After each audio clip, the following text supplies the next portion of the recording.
మాధవరెడ్డి గారు ఏంటి ఇప్పుడు దీనికి ఏదైతే సీనియర్ పొలిటీషియన్ కాదు అన్న కమెంట్ పైన మీరే రకంగా రియాక్ట్ అవుతున్నారు? అండి ఇక్కడ ఏంటి అంటే మనం ముందుగా ఆలోచించాల్సింది ప్రజలు ఇచ్చిన తీర్పుని ప్రతి ఒక్కరిని కూడా యాక్సెప్ట్ చేయాలి. ఎందుకంటే లాస్ట్ టైం వాళ్ళ అహంకారంతోనే ఈసారి పక్క కూర్చోబెట్టారు.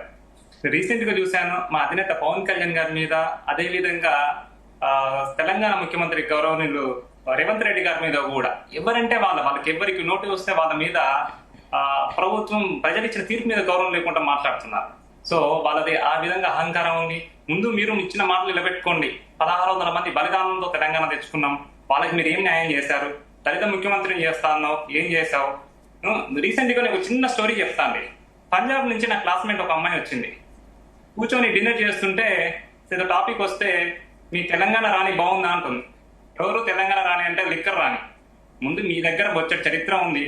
మేము కూడా ఏంటంటే చాలా మాట్లాడగలుగుతాం, బలంగా మాట్లాడతాం, గట్టిగా మాట్లాడగలుగుతాం. మేము తెలంగాణ పుట్టి పెట్టాం, తెలంగాణ పుట్టి పెరిగినాం. కాకపోతే మా అధినేత మాకు ఒక క్రమశిక్షణ, ఒక డిసిప్లిన్ నేర్పించారు. ఆడబిడ్డల మీద ఏ విధంగా మాట్లాడాలి, ప్రజాస్వామ్యంలో ఉన్నాం, ఏ విధంగా మాట్లాడాలి, ఒక డిసిప్లిన్ నేర్పించారు. కాబట్టి మేము ఒక లైన్ మీద ఉండి మాట్లాడుతున్నాం. ఇలాగా కూడా లైన్ పక్కకు వచ్చి మాట్లాడితే మాకు ఒక 5 నిమిషాలు టైం ఇస్తే మేము మీకంగా బలంగా గట్టిగా మాట్లాడగలుగుతాం. ఎందుకంటే ఆమె దృష్టిలో ఏంటి అంటే కరప్షన్ ఎవరు చేస్తే వాళ్ళు, అవినీతి ఎవరు చేస్తే వాళ్ళు, స్కాములు చేస్తే సీరియస్ పొలిటీషియన్. ఈ స్కాములు చేయకపోతే సీరియస్ పొలిటీషియన్ కాదు. మీరు ఆ ఇంటర్వ్యూ ఇచ్చిన వీడియోలో మీరు కూడా చూడొచ్చు. జగన్మోహన్ రెడ్డిని సపోర్ట్ చేస్తుంది, దొంగలు సపోర్ట్ చేసుకుంటారు. సో ఇది క్లియర్ గా అర్థమవుతుంది. ఇప్పుడైనా మీరు ఇప్పటికైనా మారి ప్రజాస్వామ్యంలో ఉన్నాం కాబట్టి ఓపెన్ గా వచ్చి క్షమాపణ చెప్పాలి మా అధినేత పవన్ కళ్యాణ్ గారికి. ఒకటండి మాధవరెడ్డి గారు, కొన్ని కమెంట్స్ చూస్తుంటే కూడా తెలంగాణ రాజకీయాల్లోకి పవన్ కళ్యాణ్ ఎంట్రీ ఇవ్వబోతున్నారా? అందుకే కవిత ఈ రకంగా కమెంట్స్ చేశారా? అంటే ఎంట్రీ ఇవ్వబోతున్నాం కదండి, ఆల్రెడీ మేము ఉన్నామండి.